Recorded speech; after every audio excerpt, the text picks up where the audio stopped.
Hello and namaste to everyone. Today we'll be talking about buffers. So in last class we talked about uh, pH and acids and bases and dissociation constant. So for today's class we'll be talking about buffers.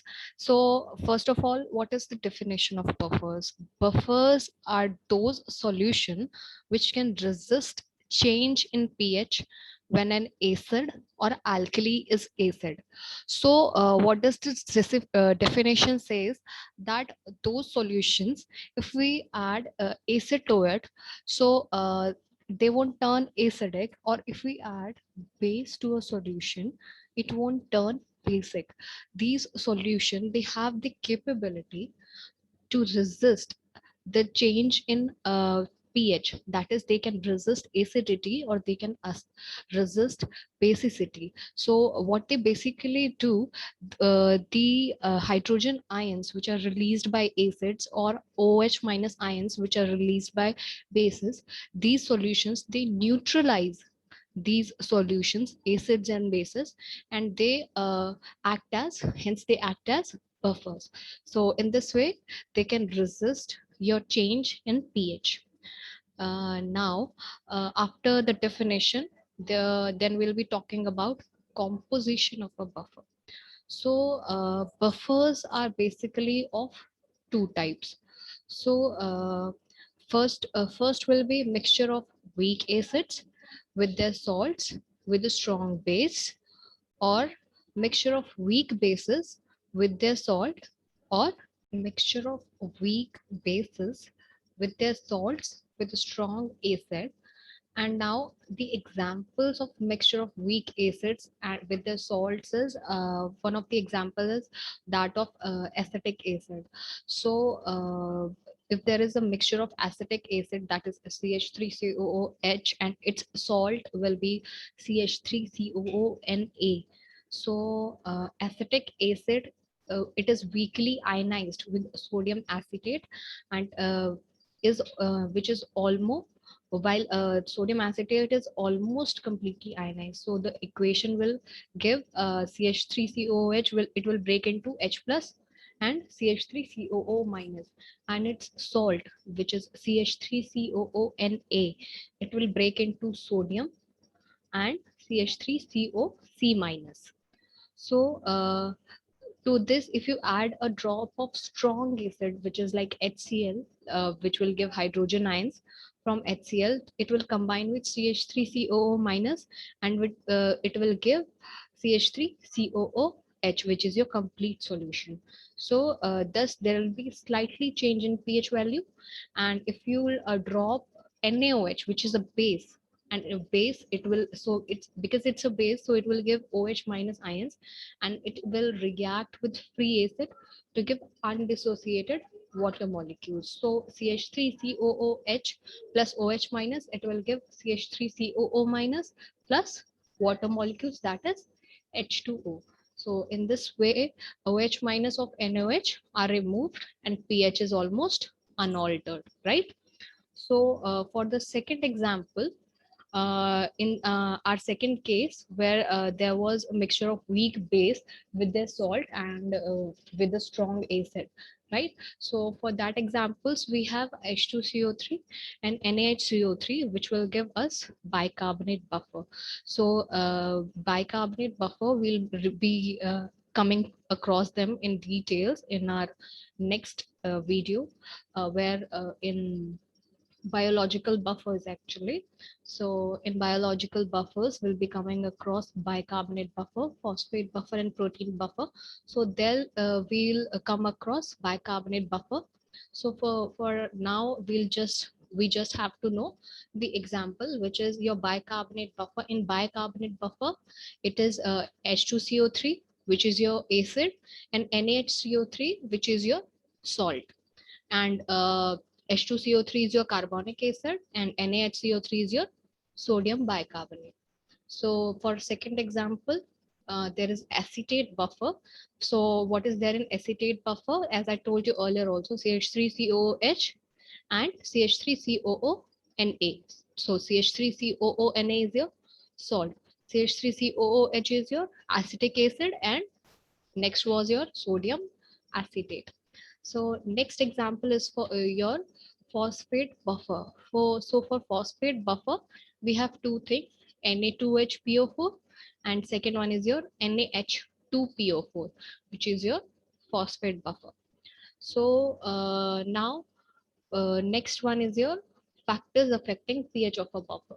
So there are basically two factors which can affect the pH of a buffer.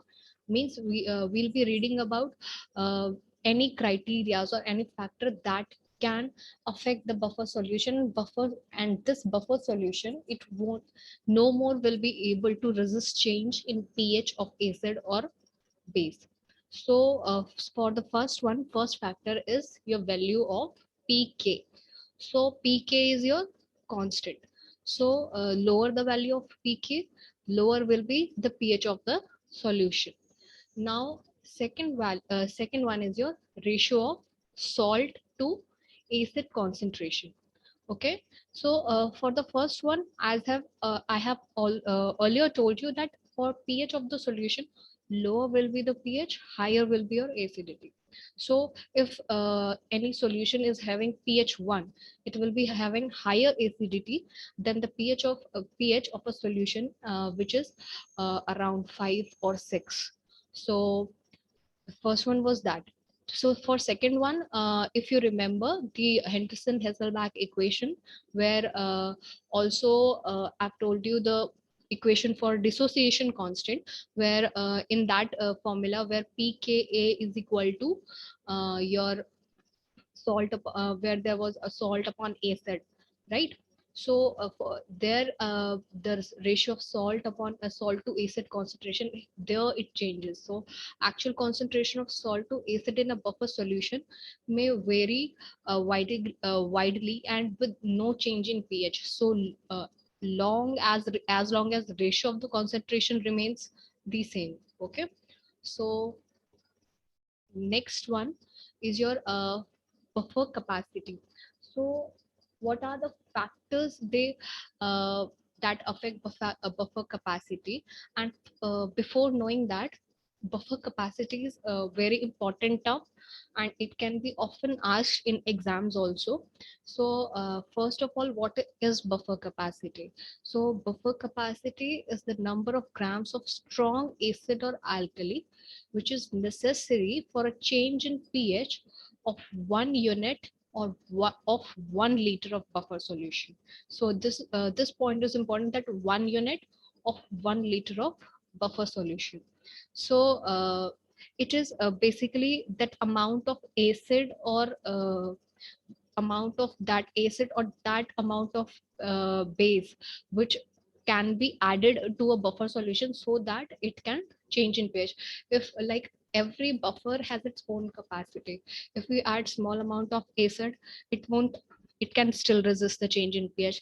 But if you keep adding and adding those acid again and again, at some point of time, that buffer, it won't be able to donate its protons, and it won't no more be able to neutralize your solution, so hence it will lose its capacity. So the point until which this buffer can resist change in your pH, or until the point where the amount of acid added will no more affect the buffer, is your buffering capacity. So it is a buffer capacity is basically determined by the actual concentration of salt and acid present, as well as by their ratio.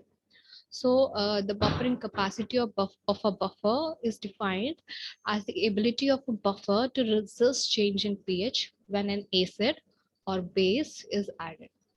So now we have got to know about factors that affect buffering capacity. Now we'll talk about how do these buffers act. So next point, buffer solution consists of mixtures of weak acid, base, and its salt. I've already told you. Now, to take as an example, when hydrochloric acid is there, right? So hydrochloric acid is added to acetate buffer. as I had earlier told you, when CH3COO minus, when it breaks into H plus and CH3COO minus, right? So when H plus ions, hydrochloric acid is added, if it dilute, it's hydrogen ions, right? So the salt will react with acid and it will form weak acid and acetic, which is acetic acid, and it's salt.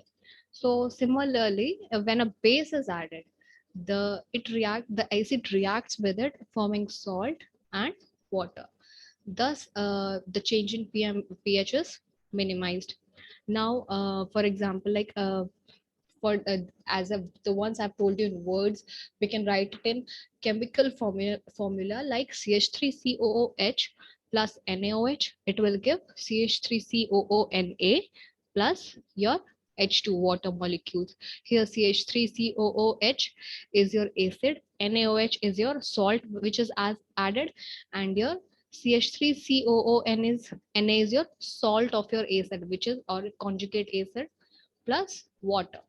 Now, when the salt CH3COONA, it when HCl is added to it, it will form CH3COOH plus NaCl, right?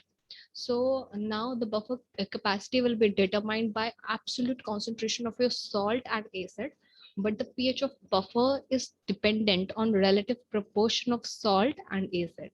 So which is what? Your Henderson-Hasselbalch equation that I've told you earlier also. So when the ratio between salt and acid is 10 is to 1, so the pH will be 1 unit higher than pKa, and the ratio between salt and acid is 1 is to 10, the pH will be 1 unit lower than your pKa. Now, let's go to the applications of this equation.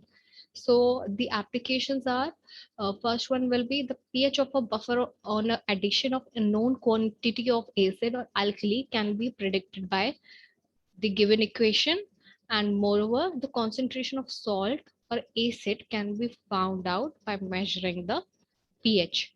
So the Henderson-Hasselbalch equation therefore has its great application in clinical practice in assessing acid-base status and predicting the limits of compensation of body buffers. So hence, what if we talk about why is it important to know Henderson-Hasselbalch equation? Why is it important to know buffers? Why is it important to know about acids and bases? Because in clinical practices, when body sometimes when body blood a pH gets acidic, when your urine pH gets acidic, means when something in your body is turning into acidic or basic concentration, which will cause some issue to your body, so that needs to be minimized. For that, we are given buffers. Let's talk about some in cases of acidity, for example. uh, when a person has an acidity, so doctor will do, he'll give him some basic solution, so in order to minimize the acidity, and so that person can be treated. So for treatment, some base is given, so the pH is neutralized. Okay. So what is the effective range of a buffer? A buffer is most effective when concentration of salt and acids are equal, and when pH is equal to your pKa. So the effective range of a buffer is 1 pH unit higher or lower than your pKa. And since the pKa values of most of the acids produced in the body are well below the physiological pH, they immediately ionize and add hydrogen ions to the medium. So this would dissociate effective buffering. Phosphate buffer is effective at a wide range because it has a 3 pKa values. Okay. So that's all for today. So in next class, we'll be talking about acid-base balance, about acidosis, alkalosis, and later we'll be talking about buffers of the body fluid. Okay, the ones that I just now told you about bicarbonate buffer, phosphate buffer, and protein buffers. So that's all for today. Thank you and have a nice day.